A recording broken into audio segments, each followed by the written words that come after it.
La pregunta és molt clara. Solidaritat local versus cooperació internacional en temps de crisi. Quin sentit té la cooperació quan ho estem passant tan malament aquí?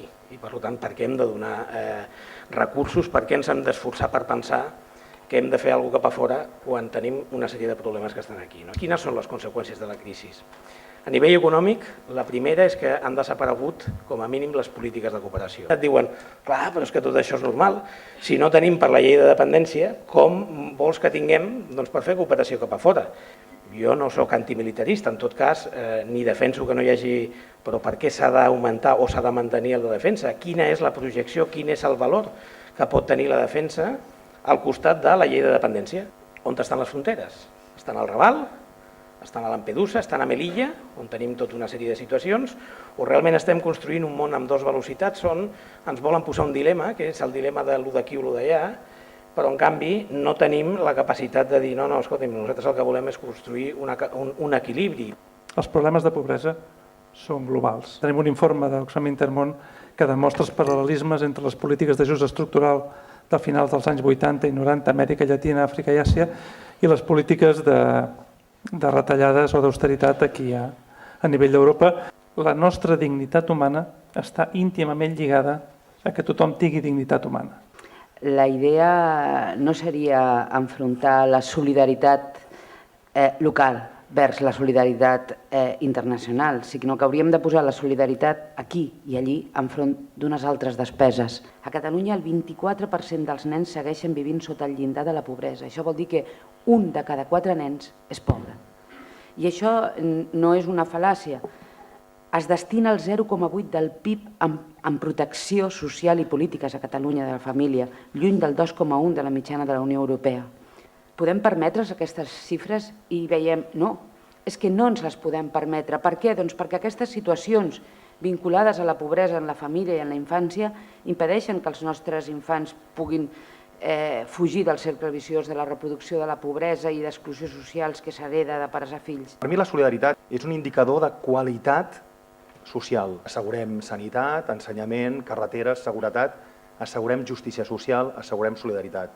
El tema aquest de solidaritat aquí o allà té una mirada prèvia, la del valor de dir la solidaritat avui és important, és evident que és cabdal, que construir la sortida de la crisi aquí i allà passa per tenir solidaritat.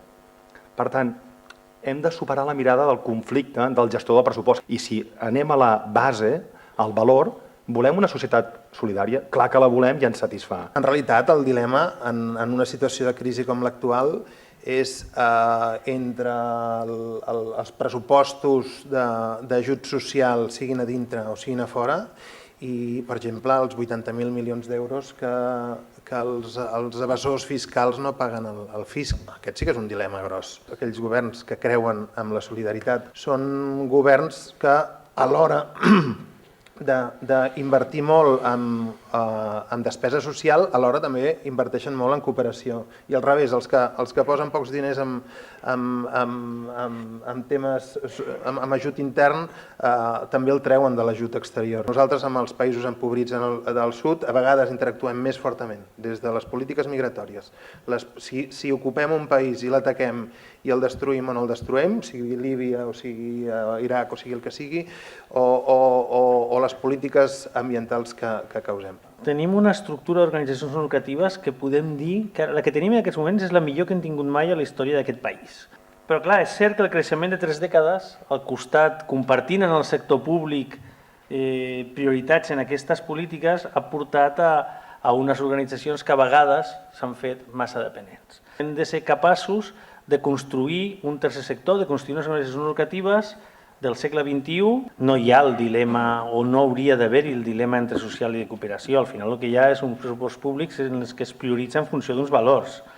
I la llàstima és que aquests valors que se suposa que hi ha darrere d'un pressupost públic, d'universalitat, de gestió del bé comú, de tal, a vegades costa veure i sembla que es prioritzi en funció del curt termini, dels cicles electorals, d'interessos de grans corporacions que estan a prop. Si tot això ho enfoquéssiu en comptes de combatre la pobresa, combatre la desigualtat, aquí canvia l'esquema econòmic. I sabem que estem en un món on tothom podria tenir uns mínims i no els tenim, la causa és la desigualtat, no és només econòmica.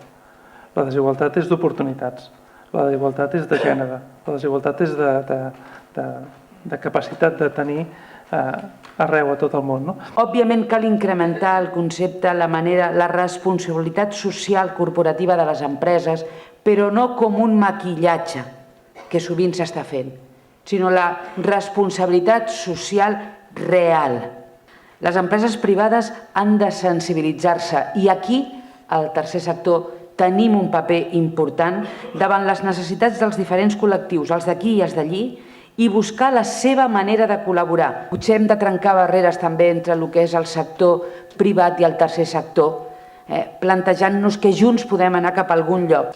Hem de fomentar també, i aquí sí que al tercer sector podem fer coses interessants, actuacions cíviques i amables en els barris i en les nostres ciutats, aquí i allí. Amb el sector privat, on està treballant la major part de la població mundial, probablement hi ha una expectativa de canvi important si aconseguim que entenguin o que entenguem tots plegats què és el que volem fer.